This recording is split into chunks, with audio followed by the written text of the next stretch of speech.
లోకం మాధవి గారు మనతో ఉన్నారు. మాట్లాడే ప్రయత్నం అయితే చేద్దాం. కానీ మేడం చాలా రోజుల తర్వాత మీ అధినేత డిప్యూటీ సీఎం గారు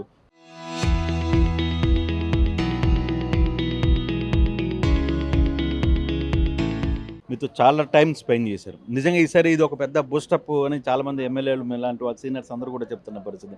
ఏ విధంగా ఫీల్ అవుతున్నారు? ఖచ్చితంగా సార్. ఈరోజు చాలా ఆనందంగా ఉన్నది యాక్చువల్‌గాను. మేము ఇవాళ లెజిస్లేటివ్ పార్టీ మీటింగ్‌కి ఈరోజు ఎమ్మెల్యేలు, ఎంపీలు, ఎమ్మెల్సీలు రావడం జరిగింది. పవన్ కళ్యాణ్ గారు చాలా చక్కగా ఇంటరాక్టివ్ సెషన్ నిర్వహించారు ఇవాళ. ఆయన మాట్లాడుతూ మా ఒపీనియన్స్ తీసుకుంటూ, ఎలా మనం పార్టీని ముందుకు తీసుకెళ్ళాలి, ఎలా మన క్యాడర్‌కి మనం బలంగా నిలబడాలి, అలాగే ప్రజా సంక్షేమం వైపు మనం ఎలా దృష్టి పెట్టాలి, దాని మీద ప్రత్యేక అంశాలుగా తీసుకొని వివిధ అంశాల మీద ఆయన ఈరోజు మాతో మాట్లాడడం జరిగిందండి. కొంతమంది ఎమ్మెల్యేలు మీరు కావచ్చు, లేకపోతే బొలినేని శ్రీనివాసరావు కావచ్చు, ఇట్లాంటి వాళ్ళందరూ కూడా పార్టీ నియోజకవర్గంలో జరుగుతున్న కొన్ని కొన్ని ఇష్యూస్ని పర్టికులర్గా ప్రస్తావించారు అనేది క్లియర్గా తెలుస్తుంది. అంటే ఇటువంటి ఇష్యూస్ వచ్చినప్పుడు మీ అధినేత నుంచి మీకు ఎటువంటి డైరెక్షన్స్ ఉంటాయి? అంటే మీ నాయకులు ఒకటే చెప్తారు, మేము ఆ క్యాటర్ను కూడా కలుపుకుంటాం, నాయకుడు రాకపోతే మేము ఏం చేయలేం కదా అనేది చెప్తున్న పరిస్థితి. జనసేన పార్టీ అనేది ఒక పోరాటంతో మొదలైన పార్టీ అండి. సో మనం నమ్ముకున్న దానివల్ల ప్రజలకి ఉపయోగపడుతున్న దాని మీద ఎప్పుడు కూడా మనం బలంగా నిలబడాలి అన్నది పవన్ కళ్యాణ్ గారు చెప్తారు. ఇవాళ కూడా అదే చెప్పారు మళ్ళీ. ఇది ఏంటంటే వ్యక్తిగతాన్ని అలాగే పరిపాలనని రెండు కలపద్దని చెప్పారు. వ్యక్తిగత ఎజెండా ఉన్న వాళ్ళని వదిలేయండి, వాళ్ళ గురించి పట్టించుకోవద్దు. వ్యక్తిగత ఎజెండా లేకుండా ప్రజల కోసం పనిచేస్తాం అనేది మటుకు పరిగణలోకి తీసుకొని మీరు ఖచ్చితంగా బలంగా ముందుకెళ్ళండి అన్నది ఈరోజు చెప్పడం జరిగిందండి. మిగిలిన వాటంతట అవే సాల్వ్ అవుతాయి, మేము చూసుకుంటాం, ప్రాబ్లం లేదు. కాకపోతే మీరు వైసీపీ బురద జల్లుడు రాజకీయాన్ని మటుకు ఖచ్చితంగా తిప్పికొట్టాలి. వ్యక్తిగతంగా వాళ్ళు ఈరోజు చేస్తున్న బురద జల్లే ప్రయత్నాన్ని మీరు తిప్పికొడుతూ బలంగా నిలబడాలి. అలాగే మీరు ప్రజలకు ఈరోజు అందిస్తున్న అభివృద్ధిని, సంక్షేమాన్ని మీరు ప్రజల్లోకి బలంగా తీసుకువెళ్ళాలి అన్నది మాకు ఈరోజు ఖచ్చితంగా ఆయన దిశానిర్దేశం చేయడం జరిగిందండి. రాబోయే రోజుల్లో కూడా స్థానిక సంస్థలు ఎన్నికలు రాబోతున్నాయి. ఒక 3-4 నెలల్లో అనౌన్స్మెంట్ రాబోతుంది. తర్వాత మీరు అంత బిజీ అయిపోతారు మళ్ళీ ఎన్నికలు.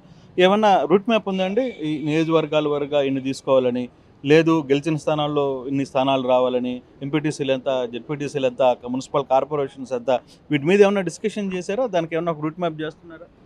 ఖచ్చితంగా వ్యూహం ఎప్పుడు మేము జనసేనానికి వదిలేస్తామండి. మళ్ళీ 100% స్ట్రైక్ రైట్తో అయితే ఖచ్చితంగా ముందుకు వెళ్తాం అన్న నమ్మకం మేము ఆయనకు కల్పించి దాన్ని ముందుకు తీసుకువెళ్ళాలన్నదే మా అందరి ఆశయం, ఆదర్శం కూడా.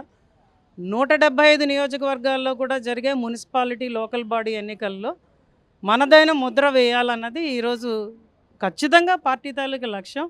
ఎందుకంటే ఈవెన్ మెంబర్షిప్ డ్రైవ్ కూడా చాలా బలంగా ఈరోజు ముందుకు తీసుకువెళ్తున్నాం, జరుగుతున్నది. చాలామంది యూత్ అండ్ విమెన్ ఈరోజు పవన్ కళ్యాణ్ గారి ఆశయ సాధనకి, ఆయన చేస్తున్న పనులకి, ముఖ్యంగా రూరల్ ఆంధ్రప్రదేశ్ ఈరోజు ఖచ్చితంగా ఆయనకి నివాళులు అర్పిస్తున్నదండి. ఆదివాసులు మేడం ఎక్కడో కొంత మీరు చెప్తున్నట్టుగా కార్డ్స్ తీసుకోవడంలో కావచ్చు, లేకపోతే సభ్యత నమోదులో కొంత బ్యాక్ అండ్ టార్గెట్ అనుకున్న దానికంటే తక్కువ రీచ్ అవుతుంది. కారణం పవన్ కళ్యాణ్ గారు 15 సంవత్సరాలు ముఖ్యమంత్రిగా చంద్రబాబు గారే ఉండాలని చెప్పడం వల్ల మాలో కొంచెం మా క్యాడర్ కొంత అసంతృప్తితో ఉంది, అందుకే ఓటింగ్ రావట్లేదు, లేకపోతే సభ్యత నమోదుకి రావట్లేదు అని వస్తున్న విమర్శల్ని మీ నాయకులు, సెకండ్ కేడర్ నాయకులు కూడా అదే మాట్లాడుతున్న పరిస్థితుల్లో ఖచ్చితంగా తిప్పికొడతానండి దాన్ని. ఎందుకంటే నాకు విజయనగరం పార్లమెంటరీ ఇన్ఛార్జిగా ఇచ్చారండి.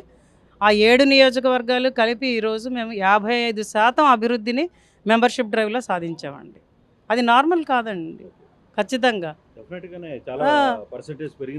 ఎగ్జాక్ట్లీ 13 లక్షలు ఉండింది, ఇప్పుడు దాదాపు 17,80,000 వచ్చిందనేది దాటిపోయింది సార్. అందులో కూడా ఈరోజు చూస్తే మా నియోజకవర్గంలో మేము నెల్లిమర్ల నియోజకవర్గం తీసుకుంటే గత ఏడాది మేము 13,000 చిల్లర చేసాం, ఇప్పుడు 25,000కి వెళ్ళిపోయాం. అందులో కూడా సగం కొత్త సభ్యత్వాలు. ఆర్గానిక్గానే వస్తుంది. అక్కడ కూడా 400 రూపాయలు టికెట్, మామూలుగా 100 రూపాయి కాదు. ఎగ్జాక్ట్. మీరు ఇంకోటి గుర్తు చేశారు, దాని గురించి ప్రజలకు తెలియాలి. ఈరోజు మిగిలిన సభ్యత్వాలు ఏమైనా తీసుకున్నా, అసలు వైసీపీకి సభ్యత్వ నమోదు లేదు, టీడీపీ సభ్యత్వ నమోదు తీసుకున్నాం, వాళ్ళది 100, మాది 400, అయినా కూడా సభ్యత్వాలు మాకు వస్తున్నాయి. అంటే 4 times ఎక్కువ డబ్బులు ఖర్చు పెట్టినా కూడా ఈరోజు జనసేన పార్టీ సభ్యత్వానికి ప్రజలు విలువిస్తున్నారు, కేడర్ విలువిస్తున్నదంటే ఖచ్చితంగా ఆయన వెనక నడవడానికి ఇంకా ఎక్కువ మంది ఈరోజు సన్నద్ధం అవుతున్నారు. ముఖ్యంగా యువత ఎక్కువగా సన్నద్ధం అవుతున్నారు. అలాగే 18 సంవత్సరాలు నిండిన ఎవరినైనా అడిగితే వాళ్ళైతే అనేది జనసేన అని ఆయనతో నడిస్తేనే మాకు ఈరోజు ఫ్యూచర్ ఉంటుంది అన్న దాని మీద బలంగా నిలబడుతున్నారండి. ఖచ్చితంగా చిన్నపిల్లలు కూడా ఇప్పుడు నాది జనసేన నియోజకవర్గం, నేను ఎక్కడికైనా వెళ్ళేసరికి వాళ్ళు అరిచే అరుపులు, పవన్ కళ్యాణ్ గారి నాయకత్వం వర్ధిల్లాలని చిన్నపిల్లలు అరుస్తుంటే మా కేడర్ అంటారండి, మేడం ఇంకొక 20 ఏళ్ళు మీకు తిరిగి చూసుకోక్కర్లేదు మేడం, ఇక్కడ వాళ్ళకి ఓటు హక్కు వచ్చిన తర్వాత మీకే ఓటేస్తారు మేడం అంటారు సార్. లోకం మాధవి గారికి seniority at the same time ఆమెకున్న వాక్చాతుర్యం అన్నింటిలో రాబోయే రోజుల్లో మంత్రి పదవి రేసులో కూడా మీరు ఉన్నారని ఒక చర్చ అయితే జరుగుతుంది. టు బి ఫ్రాంక్, ఈ చర్చలో మీ నోటీసులు ఏమన్నా ఉందా? పార్టీ తరఫున జనసేన నుంచి వచ్చే అవకాశం ఏమన్నా కనపడే? సార్ మా జనసేన అని ఎప్పుడూ చెప్తున్నది ఒకటేనండి, పదవి అంటే బాధ్యత, అలంకారం కాదు. ఆయనే వ్యూహకర్త.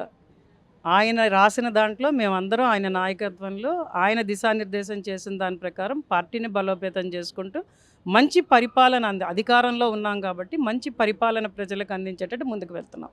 ఆయన ఏ నిర్ణయం తీసుకొని ఏ అధికారాన్ని ఇచ్చినా ఏ పదవి ఇచ్చినా కష్టపడి పనిచేస్తానని మటుకు నేను చెప్తాను sir. Right, thank you and all the best madam. So ఇది లోక మాధవ్ గారు క్లియర్గా చెప్తున్నారు.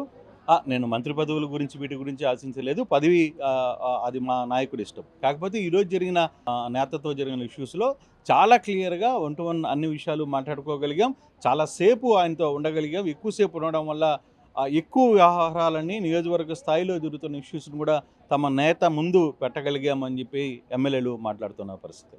కోట స్టూడియో.